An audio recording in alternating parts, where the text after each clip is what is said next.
اینه که ما در چند سال آینده چه بخوایم چه نخوایم نیازمند اینیم که نوع مصرف انرژیمون رو تغییر بدیم.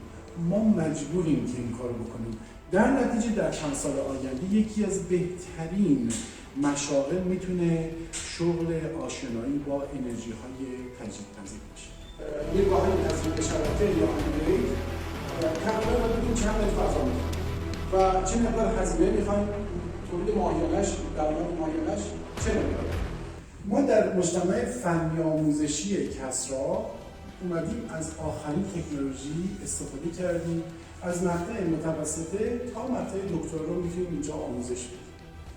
اینجا هم توجه داشته باشیم که ما فقط نمیایم بحث فوتوولتائیک یا توربین‌های بادی یا ژنراتورهای آبی رو آموزش بدیم. علوم چندگانه هم باهاشون آموزش میدیم، یعنی حتی تا مرحله کشاورزی رو ما باید آموزش بدیم، بهینه‌سازی مصرف، به خصوص الان خصوص توی ساختمان‌ها.